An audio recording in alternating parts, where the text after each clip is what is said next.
buenas humano, muy buenas persona que me escuchas. Yo soy Tamara Pazos, divulgadora científica con formación en biología y neurociencia, y estás escuchando las reflexiones de un humano por persona.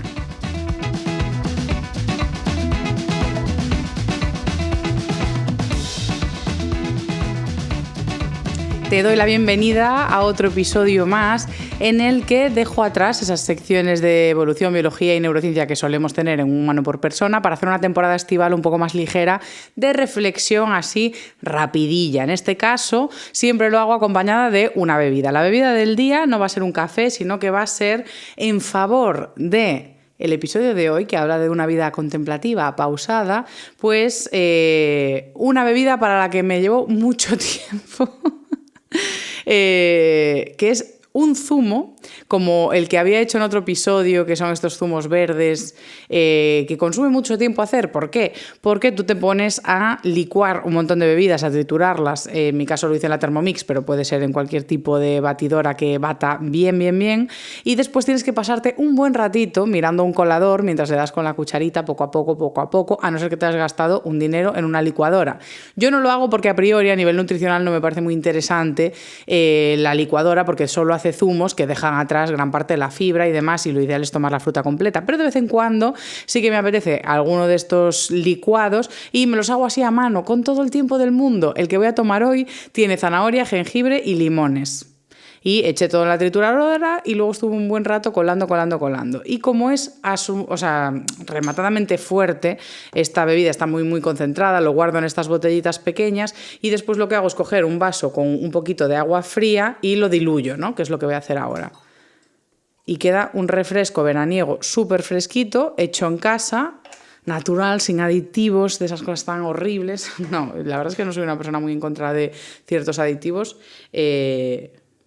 Haremos un episodio sobre ellos, también sobre suplementos, que me parece muy interesante, pero bueno. Voy a probar esto, que está sumamente ácido por el jengibre y el limón. La verdad que me encantan estas bebidas. Os las recomiendo si os gusta sobre todo el ácido. Así que vamos ahora con el episodio.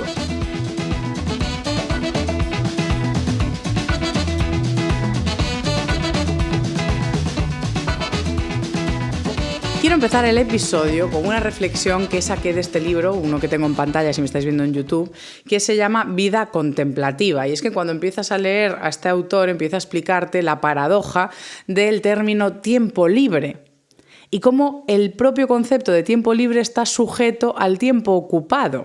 Es decir, en el constructo de la raíz del concepto de tiempo libre está la lógica de que hay un tiempo, que es el tiempo absoluto, ocupado por la productividad y por el empleo, del cual tenemos luego ese tiempo libre. Es decir, nuestro ocio está sujeto al trabajo, paradójicamente, a la productividad.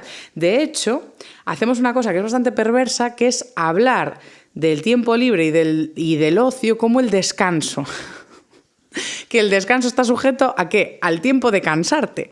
Entonces, nuestro tiempo libre, una vez más uso el término sujeto al trabajo, el tiempo que sería de disfrute, el tiempo que sería para nosotros, siempre está sujeto a ser pues la cara opuesta del trabajo, como si está todo conceptualizado en torno a eso, en vez de ser a la inversa, a modo, hablemos del tiempo de trabajo, el resto es vivir, ¿no?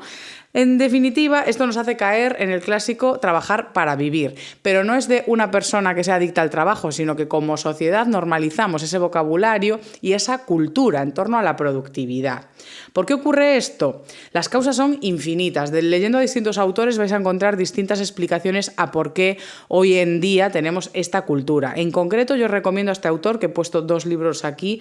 El autor es Byung-Chul Han y es un filósofo y tiene el libro de Vida contemplativa, que es el que tengo en pantalla, y el otro es el de Psicopolítica, pero tiene un montón de títulos que tengo ganas de leer muchos de ellos, la verdad. Entonces, este autor sí que critica muchísimo las tendencias neoliberales que tienden cada vez más a esa fragmentación social, a aislarnos y a que nos quedemos como alienados en un bucle de productividad. Él teoriza con que esto nos lleva a estar vacíos de ser. estamos como huecos y esto da lugar o viene de, más bien, una crisis de identidad también. Cuando nos vaciamos de ser y no encontramos nuestra identidad, aparece esta crisis en la que rellenamos nuestro tiempo con otras cuestiones que no tienen que ver con nosotros. Todo esto viene porque hemos depositado la identidad y la valía que tenemos en sociedad, que es algo que hemos hablado en otros episodios, en el trabajo, en la productividad. Hemos desterrado nuestro espacio y nuestra identidad y lo que nos caracteriza, que realmente sería cómo somos en sociedad, cómo nos comportamos en otros. Ahí está la identidad en relación al resto. Tu yo en relación a tu entorno y a cómo eres tú con los demás. Eso es tu identidad y lo que te da realmente valor en sociedad. Sin embargo, hemos sustituido toda esa lógica por una moral que tiene que ver con lo material, una moral que tiene que ver con cuánto consigues en la vida, en distintos aspectos que pueden ser de formación, que pueden ser de trabajo, de empleo, de propiedades, bienes, etcétera, etcétera. Es decir, en vez de depositar la identidad en cómo nos comportamos en sociedad, la hemos depositado en el estatus. Y por lo tanto, llenamos nuestro tiempo, llenamos ese vacío de ser con crecimiento material. Es lo que hemos conseguido en este momento de nuestra historia, y es que esa carencia de identidad y esa carencia de encontrar nuestra valía en la cooperación, el altruismo y en cómo nos comportamos con el entorno, ya no desde un aspecto moral de ser buenos o malos, sino simplemente dónde está nuestra personalidad. Pues la personalidad está en cómo nos comportamos con otras personas. Personalidad solo existe en relación al entorno, no existe personalidad y yo en mí mismo y identidad en mí misma, porque entonces ya no tengo identidad, sino estoy en relación al resto, ¿no? Entonces, cuando llenamos todo esto, nos volvemos adictos a la productividad, porque somos adictos a la validación en sociedad, por así decirlo, y esta vida se reduce a la supervivencia. Por lo tanto, en vez de vivir, nos dedicamos a sobrevivir. Cuando producimos, cuando rendimos o cuando consumimos, estas cuestiones, producir, rendir, consumir, no tienen que ver con la vida, tienen que ver con la supervivencia. Cuando producimos recursos es porque los necesitamos para vivir. Cuando consumimos cosas es porque las necesitamos, pero son necesidades, no cosas que queremos, no tiene que ver con el deseo. Y el deseo sí que viene de la identidad, de entender quién eres y qué es lo que quieres. Sin embargo, rendir, producir y consumir son cuestiones de supervivencia, no son cuestiones de disfrute. Sin embargo, hemos hackeado nuestro sistema para pensar que sí, que el disfrute está en conseguir ciertas cosas. Entonces se genera un bucle aún encima que nos va aislando poco a poco y se genera una sensación de escasez en la que para conseguir ese estatus tenemos que competir con otros. Ya desaparece el nosotros. En esta sociedad ya no hay una entidad común, sino que hay una entidad individual que lucha por ir ascendiendo en esa escalera de estatus y de valía, y nuestra identidad material se pone por encima de nuestra identidad personal real. Entonces, con todo esto, acabamos aún encima, porque este bucle de autoexplotación, por así decirlo, lleva a desconectarnos del cuerpo. Como digo, aunque se haya impuesto en la historia y en nuestra cultura este modelo de trabajo, de producción, de consumo y de rendimiento, el cuerpo, la psique, nuestro bienestar, no está a disposición de eso, y esto tiene mella en el cuerpo. Y para sobrellevarlo, para conseguir trabajar con esos fines materiales que no tienen que ver con la identidad en sí, que es lo que nos daría más confort y bienestar, el cuerpo va desconectando, porque es que no puede soportar todos esos niveles de estrés. Y esto hace que haya un desapego, que ya lo hemos visto en el episodio de la meditación, entre el cuerpo y la mente. Esto hace aún encima que lleguemos a un pánico al aburrimiento, que es algo muy triste y ya lo comentamos en otro episodio también. Es este miedo al aburrimiento, porque aún encima cuando llega el aburrimiento, cuando desocupamos nuestro tiempo del rendimiento, de la producción y del consumo, aparece espontáneamente ese contacto con el cuerpo, que es lo que tenemos, aparece un contacto con el presente, ya no es un contacto con conseguir necesidades en el futuro o tener ansiedad y preocupación o desesperanza por el pasado, sino que conectamos con el presente, conectamos con nuestro cuerpo y lo que encontramos en él no nos gusta. Entonces, como comentaba en el episodio de la comida y los ultraprocesados, entramos en una vorágine de sobrevivir para evitar el sufrimiento. Esas estrategias que tenemos de alcanzar más estatus empiezan a ser una cuestión casi adictiva que hacemos para tapar un sufrimiento. No nos movemos por deseo, nos movemos por necesidad. Y esto es algo bastante letal para nuestra cabecita y nuestro cuerpo y nuestra alma. La verdad es que quería hacer una apuesta en valor, llegados a este punto, de entender que ya dejamos de movernos por placer y por deseo y empezamos a movernos por necesidad y por estatus, de cómo pasamos ese tiempo libre, ese tiempo sujeto al tiempo empleado, ese tiempo sujeto al tiempo productivo, el tiempo en negativo, ¿no? En el tiempo en el que no estamos haciendo nada, paradójicamente lo empleamos también para cosas que resultan útiles, o parece que se nos presiona a ello, porque parece que denostamos los tipos de ocio que no son productivos, que no son útiles, que no te cultivan, que no te hacen mejorar.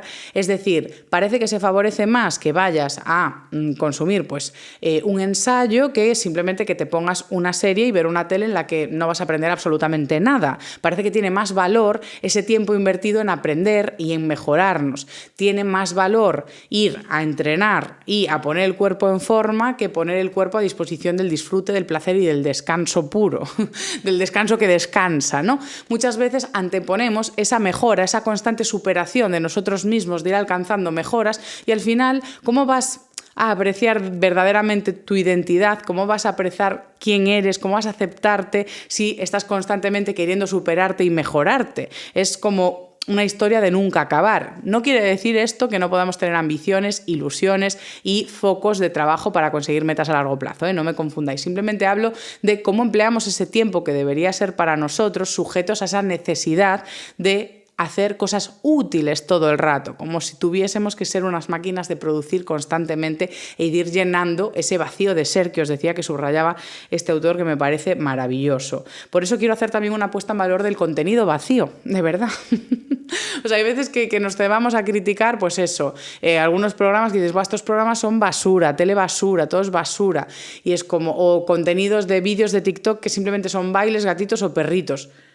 Yo quiero hacer una apuesta en valor también de ese tipo de contenido, porque no es necesario enriquecer nuestra cabeza de forma intelectual a cada segundo que estamos vivos, y por lo tanto ese contenido, si simplemente nos produce un placer y un disfrute y un goce, es maravilloso. Ahora sí, cuando estamos consumiendo hora y media de contenido en TikTok de vídeos de gatitos y de perritos, sí que tuviésemos esa intención, pues sí que hay cierto atrape, cierto enganche, ¿vale? O sea, yo siempre me veo en necesidad de poner todo en contexto. Y realmente esto no es de extrañar, porque desde que somos pequeños, sobre todo a mi generación, yo creo que ya fue cuando empezamos con eso de las actividades extraescolares, que madre del amor. Ya el tiempo fuera del colegio, que era ese espacio que sí que está destinado al aprendizaje, a la formación, a superarnos, es decir, creo que en la vida sí que tiene que haber un espacio para eso, sobre todo para quien le interese.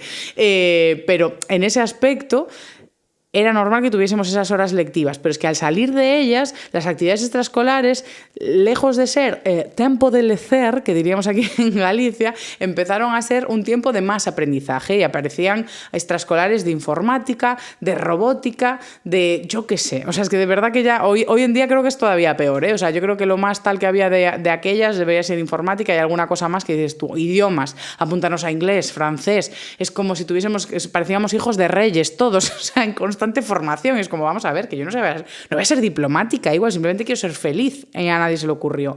Entonces creo que ya traemos un poco heredado esa necesidad de convertir el tiempo en útil, y todo tiene que tener un propósito y un fin de mejora personal. Y claro, si estás todo el día intentando mejorarte, no te aceptas. Y lo peor es que cuando nos vamos de vacaciones, yo noto también que buscamos como esa utilidad, ¿no? Es decir, hablamos de viajar o lo romantizamos como algo que te transforma, te cambia, te hace una persona de mundo. Es decir, dentro del viaje y hablar de viajar también hay estatus. Muchas veces podemos estar persiguiendo un estatus social, incluso en el tiempo de vacaciones, que se supone que es tu tiempo, tu vida, pues se está empleando muchas veces no en hacer realmente lo que quieres, sino que igual estás rellenándolo con viajes por el hecho de viajar. Y hace poco vi un TikTok que creo que analizaba un artículo del New York Times. Fíjate la paradoja. O sea, yo vi un TikTok de una persona leyendo un artículo en vez de leer yo el artículo, ¿no? O sea, a estos derroteros llegamos en las redes sociales. Y me hacía muchísima gracia porque el artículo analizaba cómo viajar no solo no nos convertía en buenas personas, sino que nos podía hacer peores personas. Pero me hacía muchísima gracia. Comentaba los siguientes puntos. Y es que, por un lado, está una cuestión que resulta bastante tiñosa y que nos pasa muchísimo, que es que en vacaciones haces cosas que nunca harías, hobbies que no son los tuyos. Por ejemplo, tú no vas a un museo en tu ciudad en la vida, sin embargo en vacaciones vas a todos los museos, cuando es algo que ni te importa, ni te interesa, ni tienes formación, ni te aporta nada. Simplemente es hacer el check, que es una cuestión bastante pedante. ¿Por qué? Porque también hay como un estatus cultureta de, oye, claro que estuve en el Louvre, no iba a estar yo en el Louvre. Por supuesto que sí. Y hay veces que te ves en una vorágine. A mí me pasó en el viaje a Florencia, que me daba rabia no ir a la Galería de los Uffizi, de los oficios, ¿no? Y después de 2 horas de pasear por allí, entendiendo muy pocas obras, con las guías como podía y no sé qué, no sé cuánto, ya fui frustrada porque a mí sí que es cierto que me gusta ir a los museos con formación para entenderlos, porque soy consciente, si no, no entiendo nada. Y sí que no me gusta mucho el check. Entonces me pasé medio viaje intentando poner podcast sobre el Renacimiento y no sé qué para aprender de los autores, pero obviamente no te da tiempo a disfrutar todo un museo. Y al principio vas haciendo esa cosa pretenciosa y empezamos mirando todos los papas que hay en la galería principal en los pasillos, como si nos importase cada uno de ellos y leyendo sobre ellos. Y claro, empiezas a full y cuando pasa 1 hora y media ya fue en plan de, mira, vamos a ir aligerando, vamos a ver la Medusa y nos piramos de aquí ya. Entonces, a veces creo que tenemos que ser conscientes de que igual la vacación no es para hacer checks, culturetas, igual es para emplearla en lo que de verdad nos apetece y no tiene por qué ser algo útil que nos haga escalar a nivel estatus. Otras cuestiones que hablaba es de que muchas veces creemos que viajando conocemos otras culturas, adquirimos nuevos valores, y en ese estudio, en ese artículo comentaban encuestas... ¡Uy! Que me cargo todos los equipos. Perdón. En ese artículo comentaban encuestas de personas que claramente no habían cambiado sus valores en absoluto después de viajar. Es decir, sus ideologías, sus pensares, sentires, valores y moral no había cambiado después de los viajes. Volvían exactamente como habían ido. Por lo tanto, ¿hasta qué punto te cambia el viaje? Has visto todas las culturas y has mantenido la tuya. En concreto, este artículo hablaban de viajes, de un viaje de 15 días, 10 días, 1 semana. No hablan de una experiencia de vivir 6 meses en un sitio, en el que obviamente sí que puedes aprender y sí que puede ser algo que te cambie más. Pero unas vacaciones en Egipto de 1 semana, unas vacaciones en Riviera Maya o unas vacaciones en Tailandia, ¿qué te van a cambiar? No sé. Vas a ver sitios muy bonitos. Y yo misma pongo en valor el ver paisajes maravillosos, paisajes imponentes, te ayuda a desconectar, a sentirte parte de algo más grande, o sea, tiene cosas bastante maravillosas, pero más allá de eso, que me digas que vuelves siendo otra persona, pues resulta un poco risible. De hecho, en Estados Unidos tienen como una parodia de eso, de las personas que van a Europa un tiempo y vuelven como... es que Europa es que me cambió, es que ahora ya este vino de mierda ya no lo tomo yo. Por eso hablaba el artículo de que te vuelves incluso un poco peor, porque vuelves a tu entorno y vuelves como un absoluto imbécil de, no has estado no sé dónde, no has estado no sé qué. Y lo que comentaban encima es que cuando quieres llevar gente, a modo, no, tienes que ir a no sé dónde, lo único que se busca es que validen tu experiencia, a modo que a ti te encantó ese lugar y lo recomiendas a otros para que vuelvan y te den la razón en que sí, que está muy bien. Que eso a mí me pasa, yo soy muy pesada, sobre todo recomendando sitios de comida, restaurantes y no sé qué. Cada vez que veo gente que va a Venecia, os juro que le escribo recomendando 3 restaurantes que me parecieron la leche. Y es como, pero a mí qué más me da donde coman, macho, o sea, que coman donde quieran. Pero como a mí me parecieron life changing, en plan de Dios mío, qué pasta tan bien hecha, pues yo ya necesito recomendarlos. O sea, que ya está, nos quedamos en casa, paramos de viajar, que es un absoluto suplicio. Estás todo el día con una rutina agotadora y en vez de descansar de verdad, a veces nos metemos unos tutes porque hay viajes que tienen mucha demanda cognitiva porque te pegas museos, aprendizaje y demás, y otros tienen una demanda física que a veces que no se descansa, te digo, que no se descansa nada en la vacación. Pero no, a ver, es coña, a mí me encanta viajar, me gusta descubrir, simplemente es por poner los pies en la tierra y saber que no estamos cambiando nada, ni el mundo, ni a nosotros mismos. Vivir en un lugar, interactuar con una cultura, conocer de verdad su gente y su entorno, pero de verdad, no hablar con 2 guías y con una señora que vende tortillas en su casa, ¿vale? Pues eso sí que puede tener un efecto pues, de cambio, de transformación, de que adquieras nuevos valores. Pero si de verdad vuelves como viniste, en valores, ética, pensares, opiniones y demás, pues es que igual sí, no te cambió nada ese viaje que pensaste que te había cambiado. Ahora, para finiquitar este episodio, hay que poner en valor como oposición a toda esa carga de productividad, en oposición a esa carga de lo útil, el valor de la vida contemplativa, el valor de ese espacio, que no te digo yo que dejes el trabajo y te vayas en furgoneta por el mundo, no te digo yo que cojas un gatillo, lo dejes todo y vayas día a día viviendo. Hay que ahorrar, hay que trabajar, hay que planear el futuro, hay que hacer las cosillas que tengas que hacer, pero reflexionemos un poco sobre cómo invertimos ese dichoso tiempo libre. Y por eso busco poner en valor espacios sin propósito y sin utilidad en nuestro tiempo de ocio. Como un ocio revolucionario en el que de repente no buscas mejorar tu físico, no buscas mejorar tu salud o no buscas mejorar tus conocimientos, tu saber sobre el mundo. Simplemente buscas conectarte al presente y disfrutar, porque eso lo merecemos. Disfrutar de las personas, disfrutar de la fiesta, disfrutar del baile, disfrutar de las cosas sin propósito. De hecho, una de las cuestiones que voy a compartir simplemente para cerrar el episodio es que yo soy víctima de todo lo que he contado hoy aquí. O sea, yo soy una persona que no sabe desperdiciar tiempo, o sea, en absoluto. Siempre pienso, y ya veis mi vocabulario, hablo de desperdiciar.